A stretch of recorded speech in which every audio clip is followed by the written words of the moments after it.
Fabiana, I am delighted to welcome you to an episode of Stratospheric Leaders. You and I first met several years ago, and since then I've worked with you as your executive coach, and you've also been an incredible founding member of Women in Leadership Global. Your career has continued to soar and it's been nothing short of inspiring. You are currently CIO of M&G Investments across equities, multi-asset and sustainability, and your team manages more than $70 billion. You're also on a number of boards, investment committees, and I have been such a huge cheerleader of yours from the sidelines. And I know from our conversations, I always leave with fresh insights, new lessons. And I know the audience are going to take away many of those today. So I am going to dive straight in by asking you, what was your first ever job? This is pre the working world, but first ever job. Well, first and foremost, Georgie, thank you for the amazing introduction. You're making me blush. Okay, let's go straight into it, as we always do. So my first ever job, I was 8 years old, and I was cleaning leather covers of antique books for a friend of my mother. I believe I was being paid 20p per book. And I have this memory of cleaning them with a piece of cloth and some milk. I don't know if that is what you're supposed to do. I might not have really understood what I was using. But that was my first official job. And then my second official job, that was when I was in high school, was actually ice cream maker. And to this date, in Italy, we have everyone has a professions booklet if you have some kind of manual job. And to this date, my profession is ice cream maker for my country. Interesting. Favorite flavor of ice cream? Dark chocolate all the way with whipped cream. Oh, okay. I'm a big dark chocolate lover as well. Interestingly, Doug Sifu, who's co-founder of Virtue, I did an episode with him recently, and he also was an ice cream maker. So you know what? There's a theme here with global leaders, background of ice cream makers. And you talked about 8 years old, cleaning library books. And I think 20p back, 30, how many years ago? Maybe, well, a number of decades ago. That many years ago. That feels like that was well paid, 20p a book. I was overpaid, clearly. What did you dream of becoming back, the younger Fabiana? Where did you see yourself? So this is interesting because I wanted to travel. That was my dream. And from a very early age, I actually did travel by plane quite a bit. And so I saw stewardess that were doing such an amazing job, and I wanted to be a stewardess. And now I'm thinking, why did I not want to be a captain? It's true. Why did you not want to be a captain? Who knows? I mean, probably it was closer to these wonderful women at the time. They were all women that I can remember, being always so kind. So that could be one reason. And, I was born in Italy many, many years ago where the women didn't have certain professions. And whereabouts in Italy were you born? I was born in Rome. Oh, okay. Well, if anyone hasn't been to Rome, I took my parents there many moons ago, and the history there, the Colosseum, the Vatican, I mean, what an extraordinary place to grow up. It was amazing. And my husband, however, as he often does, he showed it to me in a different perspective. So he's Australian, and for the first time I took him to Rome, and I took him to see one of my best places, just my favorite places ever, which is the Colosseum. And I'm always amazed how after 2,000 years it can still stand, not totally intact, but I mean, pretty well. And my husband looked at me and said, where did it all go wrong? In his mind, this thing is half broken. Why did we not repair it? He's missing a point. Did you not tell him? It's 2,000 years old. I tried, but I did appreciate a different perspective that he offered. Yes, I think to your point, appreciating other people's perspectives is a good thing, even though he may be wrong. And I'm curious, I often think that when we track back over our careers and our life, not just our careers, actually our lives, there's probably been advice that's been imparted to us. Some of it's been useful, some of it probably, it'd be better to discount. But when you look back, what's a valuable piece of advice that you've been given and that you still use today? So it actually came from my first head of research when I was a research analyst at the time in Tokyo. And I was by far the most junior in the team, and he was always very kind and respectful. And he said, no matter how senior you are, always be respectful even to the youngest team member you have, because at some point they might become your boss. And there's something there about manners as well. I think manners Yes. matter, and that's true, isn't it? You never know how things can change. So it's that level of respect and just being a good human being. Yes, and the reason that he gave me to this day it feels funny. But the principle of being respectful towards everyone, no matter what the seniority gap is to me invaluable. And how's that changed how you've approached things in your career? It has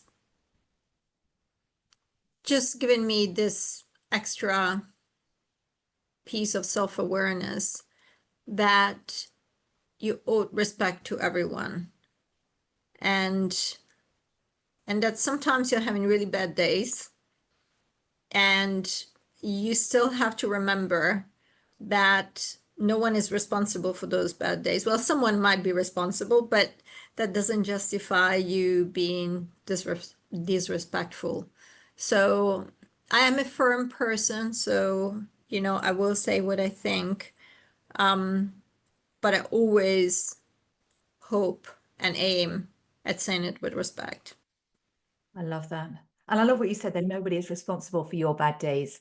I remember a taxi driver once, I was like, come on, I needed to get, I think it was to Waterloo to go on the Eurostar. And I was getting really frustrated that we weren't, it looked like I was going to miss my train. And he's like, I'm not responsible for you not allowing yourself enough time. And I'm like, damn it. It's so Yes, so true. right. So true. But I was imposing my emotion and annoyance on him. You mentioned Tokyo, and I didn't realize until recently that you speak Japanese. I do, not as well as I used to. Um, but I do. I did my master's at a very Japanese university. This was many, many years ago. And then I stayed in Tokyo to work in my first job in the financial industry as a equity analyst at what at the time was ING Barings. I did I recently did a post on the Japanese football team. This is back a number of years ago. They left, it was after the World Cup final, how they'd left the locker room. They'd kind of swept the floors, they'd left a thank you note, like everything was spotless. And it led me, when I read that, I read an article about it, exploring Japanese culture a little bit more in the business world. And we talked about respect a minute ago, but respect and just that the attitude was I just didn't realize again it was something I hadn't been privy to. So the one thing that I always was so incredibly impressed with was the fact that didn't matter how menial the job, any Japanese person who had that task was doing it with pride and was trying to do it at the best of their abilities. And I think that's a huge lesson in life, because sometimes we feel like we're so superior to what we're asked to do that we shouldn't pay that much attention to it. And there is something about saying, you know what, this is something that is under my responsibility. And so I will do it to the best of my abilities. And it is very much part of the Japanese culture. And I have this incredible admiration for it and for many other things of the Japanese culture. Yeah, you do your job with pride and do it to the best of your abilities. And we're all going to have aspects of our roles that are the more tedious, but they're part and parcel. So that doing it with pride, I think, is a really important lesson to underscore. Yes. And when I look at the world today, everything is moving so fast. I think we can agree that we live in a very complex, a very volatile and ambiguous world. And I think there's never been more pressure on leaders than there is in today's world. There's that load of responsibility that comes with the seat that you sit in. We all need places to decompress, places where we can release the pressure valve. What are your outlets for decompression? Sport. I love swimming. I love skiing. I have started to get more serious about improving my golf game, which is quite a challenge. So I still have a long way to go. But yes, just being outdoors and being active is something that really helps me. And there is one sport in particular that helps me completely forget everything around me, and that's skiing. Because, when you ski, particularly if you're in a location that's a little bit more challenging, you really need to pay attention to where you go. So you can't think about something else. You can't think about work. You can't think about, other things going on in your life. You have to focus on where you are and what you're doing so that you don't hurt yourself and you enjoy yourself as much as you can. And that really helps me decompress. I wrote that piece down about what makes you forget everything. And I think there are very few places, spaces where we can forget everything because the world has, we're continually being bombarded with those audible alerts from our phones, messaging, beeps, and there's something there about recognizing. You said the word awareness earlier on, but being aware. What are the places or activities where we can forget about everything? Yeah. And that is the one for me. Because when I swim, I love swimming. I love long distance swimming. Um, but while I'm swimming, I am thinking of so many things. And I come out of my swim with so many ideas, but clearly I haven't logged off. Yeah. Yeah, the brain, the CPU is still going. Absolutely. And I think it is sometimes also, again, going back to your word awareness, recognizing that sometimes if we want to ideate, if we want to connect some of the creative dots, then maybe swimming for you is that place to do it because it gives you that breathing space. And I think of swimming as being quite expansive. And we need those places as well. But it's recognizing what are the different, what do we need in that moment and what are the activities that will be enablers for that? Yeah, and you learn it over time, right? And sometimes consciously you realize it consciously, and sometimes it takes a very, very long time to have that eureka moment where you think, oh, really, this is what does that for me. It's a bit funny how all of this works, right? It is, but when we start paying attention to our body's always signaling to us. It can't talk to us, but it can whisper, it can give us the vital clues. And when we start paying attention to it, our body, you talked about nature, our body has so much intelligence in it. And often I think we can find ourselves on autopilot that it's trying to give us the vital clues, but we're not always hearing, feeling them. Yes, that is very true. And for me, one of the things that I realized over time, after many sleepless nights as a university student and eventually as a junior at investment banks, is that, for example, sleep for me is really important. Mm. So I don't function as well if I don't have my minimum of sleep every night. And I've become very firm about it. Whether I have big meetings or anything that I have to do, I want to make sure that I sleep enough because I know that my body doesn't function otherwise. You have to listen to your body, as you say.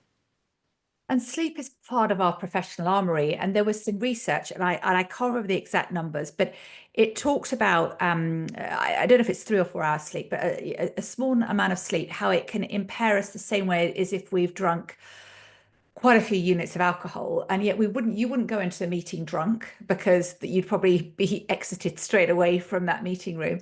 And yet we can sometimes trade more hours worked for sleep. Or and I don't think we always have, especially if we're on planes a lot of the time, you don't always have full control of the sleep schedule, but where you can, it's exercising that discipline.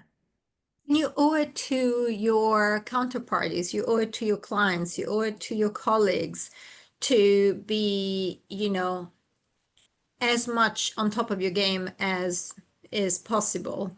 So doing anything that would detract from that is, yeah, it doesn't really show a lot of respect for another person's time. And as I listen to you there, what really comes up for me is, as leaders, you have a responsibility to the seat that you sit in. You're in that role for a reason, and there is a kind of a certain minimum expectations that come with that. Yes, and actually, you know what? This is something that I've been realizing over time. The degree of scrutiny on everything you do when you are more visible as a leader is, intense. And that is something that you have to accept as part of your role. But if I think of if you want, the behaviors that are noticed of myself and not of others, sometimes I find it quite surprising, but I understand why. Every little thing that you do is very visible and therefore becomes scrutinized. And that's a good question, because if everything you do is visible, and interestingly, my 12-year-old son is launching a podcast next week called Rugby Legends, and he's been very, very fortunate to interview some great rugby players. And one of them was Sir Clive Woodward, who was the England coach when England won the World Cup in 2003. It was one of the questions he asked Sir Clive, how do you deal with scrutiny in the seat? And I really found his response interesting, because he said, look, it's part of the territory. And if you can't deal with scrutiny, then you don't want to be the England rugby coach, because there's going to be many media headlines written about you, some good, some not great. How do you deal with the scrutiny that comes with the seat? Because it is a role that, to your point, is visible, and people are going to have an opinion. You have to deal with it with balance. I mean, you can't change your behaviors just because you're wondering, what will people think about this? At the same time, you have to hold yourself to a high standard, because you know that, other people will not necessarily judge, but might have a different perception of your behavior, might be impacted in some way by your behavior. And you have to be aware of it. I mean, one of the things that I realize is, if I have a firm reaction to something, particularly the more junior members of my team will, they will have a negative reaction to it. They will feel concerned, maybe worried that they've done something wrong, worried that maybe, I don't like how they work. And so I really need to be more nuanced when I speak to members of my team, particularly the younger members of my team, and my behavior is important. Yeah, it's that perception can soon become reality. So how we show up, it matters. There's an intentionality around, how do I want to be received, knowing that, what are the things I need to dial up and dial down in every interaction, different for maybe a junior member versus mid-level versus senior. What do you think people think of you when they meet you for the first time? So it depends on how much time they have with me. I think that at the beginning, They see me as a fairly friendly and open person, and possibly warm. I hope they don't lose that first impression, by the way, but possibly, you know, a few minutes later, they realize that I'm quite a focused person. And depending on the circumstances that are surrounding us, they might also realize that I'm a fairly firm person. Mm. But I'm still hoping they don't lose the first bit of the warmth and the friendliness and, the nice bit. So the friendly, open, warm, firm, and focused. And actually, hearing you say the word nice, can leaders be nice and still be, can you be successful if you're nice?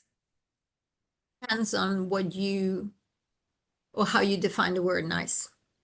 So if nice is respectful, yes, you can be respectful.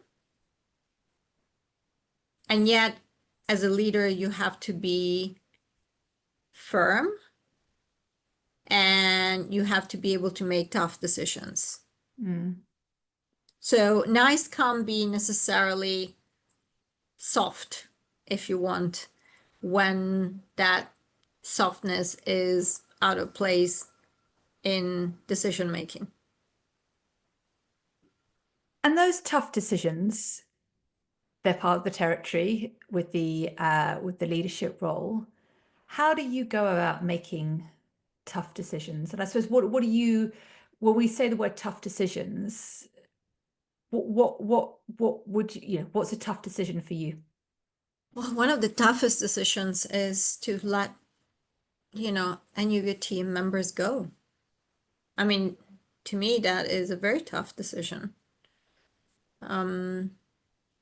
And the way I think about it is that in the end, you have to think about the whole. You have to think about your clients. You have to think about your other team members. You have to think about the business. And sometimes, to make sure that your clients are served well, that the business continues to flourish, and the rest of the team is put in the best position to perform.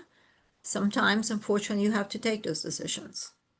And as a leader, it is probably one of the most difficult parts of your job, and is also one of the most lonely parts of your job, because in the end, that is going to be your decision and your responsibility. I remember a CEO once sharing with me, and it speaks to your point about, you have to think about the whole, and the whole includes your clients, it includes other stakeholders. But she said no CEO ever said they wish they'd taken longer to make the hard decisions on personnel. And to your point, it comes with the territory. And I think sometimes people can look at leaders and they see them somewhat as avatars. And and yet, as I'm hearing you, these decisions are tough. That there's it doesn't mean you're doing it, you're devoid of any kind of warmth and empathy. It's hard. It is. And you also spoke about the loneliness of leadership. Again, I'm not sure. I work with a lot of C-level leaders, and many of them express the challenges that come with the loneliness of leadership, because there's very, as you're, when you start your career, there's many people you can talk to, speak very openly. There isn't as that greater fear of judgment. But as you ascend, and especially at the apex, there's very few places where you can take that corporate mask off. It is true. And I don't know if I would define it as a corporate mask being taken off, because I have a very close relationship with my team, particularly with my direct reports.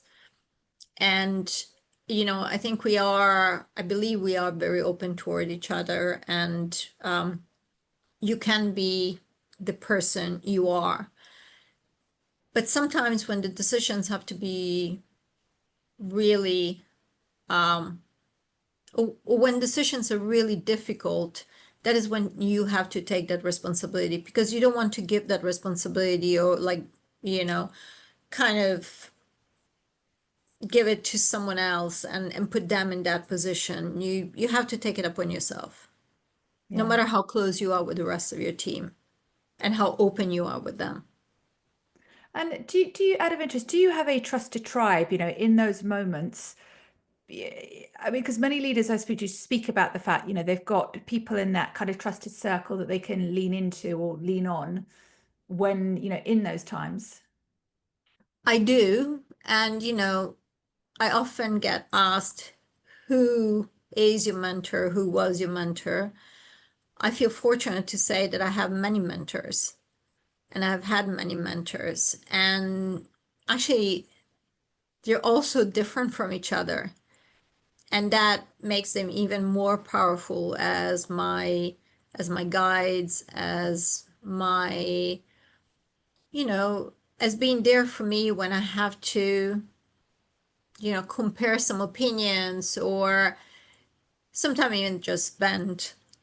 Yeah, And it's important to have the trusted tribe. And of course, I mean the fantastic women who I met with you at Women in Leadership Global. I mean, that is a trusted tribe.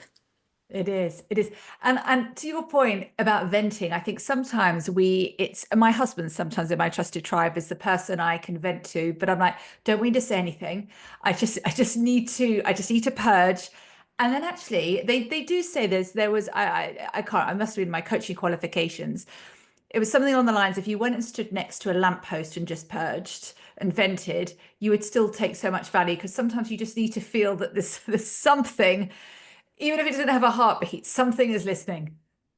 Should we all have a lamppost of venting? Because I think we all have days where we're like, everything is irritating me or frustrate, and you just need to because you can't, when you start to bury those emotions, you can't see them, but there's a weight associated with them.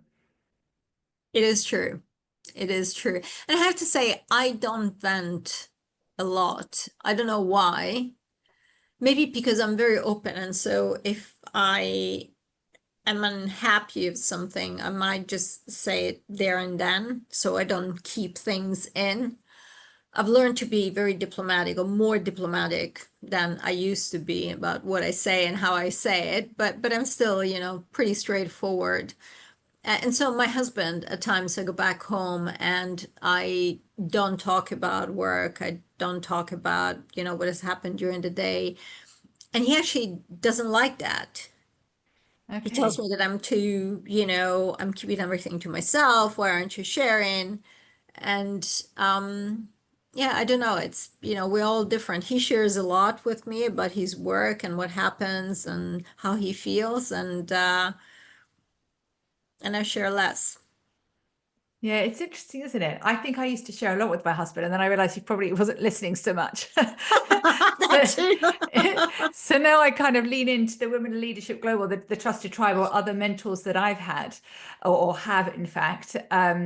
And those have been such critical relationships. So I think, we're not supposed to do the journey of life or our careers on our own.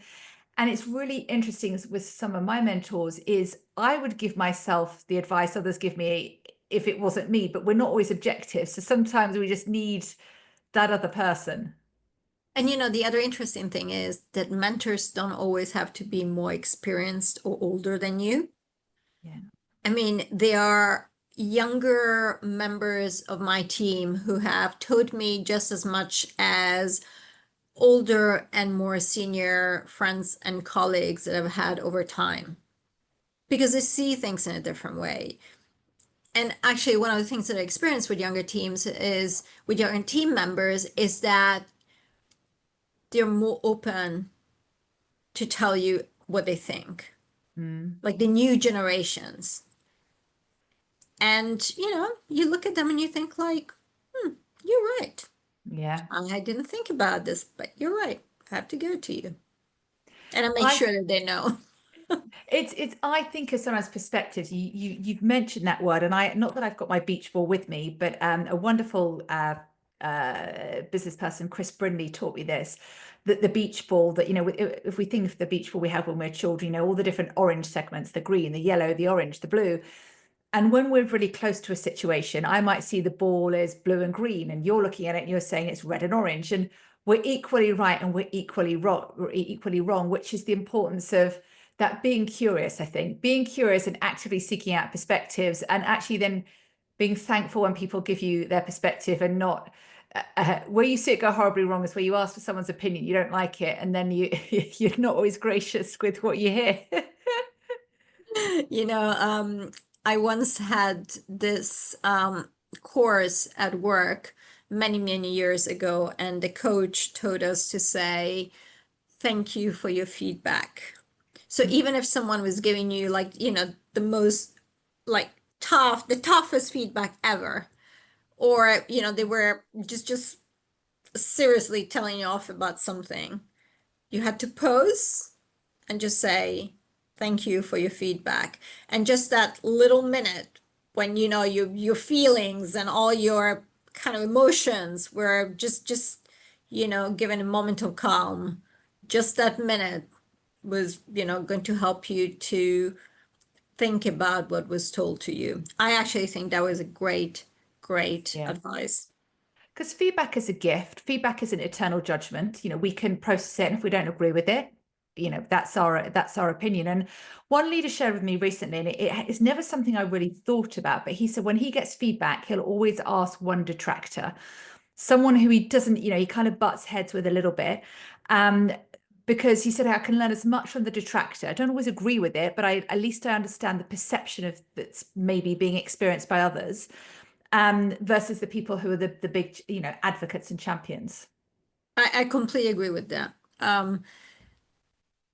You learn, even if you don't think that that person has the right understanding of who you are and what you do and why you do it, you do learn from the way that person sees you, because chances are that person is very different from you. And that's why perhaps they don't like your behavior. They don't think you are, you've done something well enough. And it's always good to understand that perception, as I've just said, perception can become reality, and actually does become reality for others. Yeah. So it's being open and Yes. curious, and with that curiosity, I'm curious around when you've got a very big leadership team. You're in many leadership positions yourself. What attributes do you respect most in leaders? What do you think are the defining qualities, traits of successful leaders? Self-awareness, respect, and the willingness to be accountable. Mm. I mean, how many times have we seen leaders who seem to never fail, never do anything wrong? It's always someone else's fault. Yeah. Oh, it's my secretary who didn't put the meeting right in my diary. Oh, it's, or, this member of my team who's not good enough. Or in the end, you are accountable for every person in your team. And if they fail, and they can fail, and you should give them the ability and the space to fail, but you are responsible for that failure. Hearing what you said there about blame, I think it was Stephen Covey or Jim Collins. It was one of them who talked about, in situations you have leaders who are the windows and leaders who are the mirrors. The windows are the people that point. They look outwards. Your fault. You didn't give me the instructions. You didn't tell me where I needed to be. It's blaming. It's finger pointing. Whereas the mirrors they do a bit of an accusation audit. How might I be responsible? How might I have contributed to the situation? So it goes that mirror piece really speaks to the self-awareness that you mentioned. How can I avoid it to happen again? Mm. And you can't, there's something that I've learned over time, and I often speak to my team members about it. You can't be consistently thinking about your failures because it's not healthy. But being very aware of the lessons that come from them, that is key to you growing as a leader.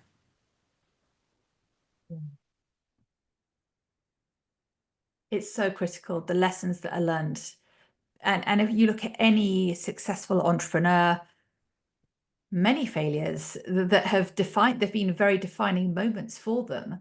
And when I think about leaders today, I shared earlier that the world is moving faster than ever before. It's a very unpredictable place to be, a very exciting time, I think, to be in the industry. What do you think is the biggest challenge for leaders today?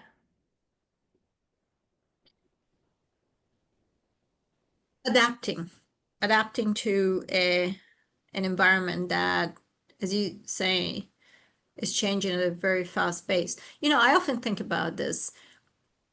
I mean, the environment, at least in my industry, which is the asset management industry, has been evolving very fast over the centuries. I mean, from JP Morgan, to today's, you know, financial world. So I'm wondering if perhaps we're all saying, oh, this world is changing so rapidly. And perhaps, 200 years ago, they were saying exactly the same thing. But I do feel it. I do feel that right now there is such a big confluence of different forces that are affecting the way we work, let alone the way we live, whether it's technology, with artificial intelligence, whether it's, the ability of a wider cohort of investors, including retail investors, to access the market and to react to what happens in the market, or whether is this almost instantaneous ability to access news flow. There's so many things that are happening around us. And, let's not forget that there is, a humongous part of the world population that is right now getting to the point that they have enough capital and enough education to start investing. Think about emerging markets. There's so much that is happening. And we have to realize that as the world evolves, as our clients evolve, as the tools that we can avail ourselves of evolve, we need to evolve with them. Yeah. There's AQ is our adaptability quotient. We've got IQ, intellectual, or our smarts, EQ, our emotional intelligence, and AQ, that adaptability quotient, that, the ability to be agile. And it reminds me of the quote by Charles Darwin, who said, it's not the strongest of the species that survive, it's the ones that are most adaptable to change. And I think change is acute, it's exponential. So that the being adaptable isn't a nice to have. It's a core component of success. It is, and it's, I find it quite puzzling how so many in our industry are still somehow holding on to older practices or different types of investment products, or different concepts of teams. I am a big believer that the new cohort of clients wants to feel that there is durability in any investment product that they buy. And for that to be true, you have to have a strong team around the product. So the old concept of the, key person risk, which, in the past was mainly the key man risk, and the prima donna investment manager, that needs to change. And yet, in many areas of our industry, it hasn't changed yet. That prima donna you talked about, when I worked in the industry, I saw a number of prima donnas, but who were fantastically talented at being, very good producers. And therefore, they were probably kept in their seat with, even though they demonstrated at times, toxic behavior. How do you manage the prima donna? I I think about the whole, what we talked about earlier. I think about my stakeholders, my clients, my team members, the success of the business. And once you start thinking in that way, you realize that sacrificing all of that to one person is just not worth it.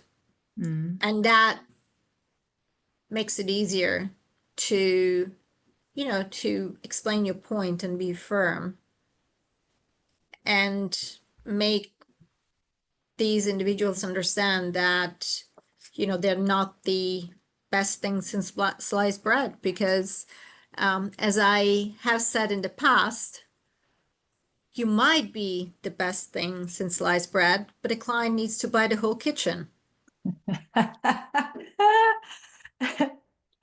So they want to make sure that you have a strong team, that you have a strong company around you, that you have, nowadays is good compliance, good risk, good everything. And that word durability that you spoke to earlier, clients want to feel durability. And I really am hearing there, it's not just about one person, it's about a company, it's about a team. So, no one person is bigger than that. Yes, yes, that is absolutely true. Um, and it's true because in the end, you need that whole consistent business to thrive. Mm. And you need it whole. You can't start poking holes in it and taking little bits out. You said earlier, how do you want to be, how do you want people to experience you? And that also speaks to the firm and focused. Now, there are lines, don't cross the lines, because if you do, you are not bigger than the team.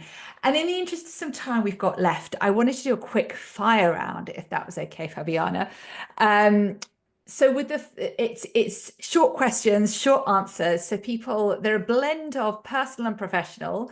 So people can get an even greater sense of your magnificence. Um, I haven't prepped you totally with these, so this is like off the cuff, see what comes up in the moment. So the first one, a leader you admire. So that's a very good question. So there are many. I could, you know, I could go back to Gandhi, but one that I admire right now and has really grown on me is Jamie Dimon. Mm, And it is because he speaks his mind.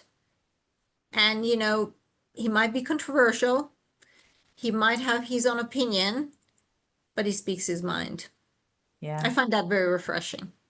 And, he's done an amazing job as a leader of JP Morgan. I think in the world we live in, someone who will speak their truth. Um, it gives others permission to do the same. Next question, one word that describes your leadership style. Fair, A quality you most value in others.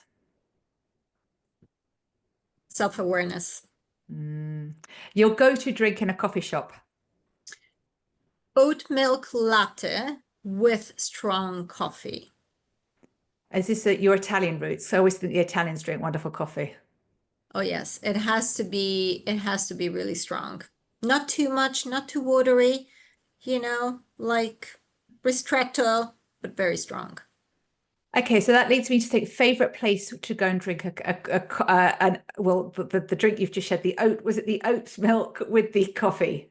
It's an Cafe oat latte. milk latte Oat milk latte. I don't drink coffee, you see. This is where, but yeah, favorite oat milk latte you ever had. Where's it been? in my own kitchen.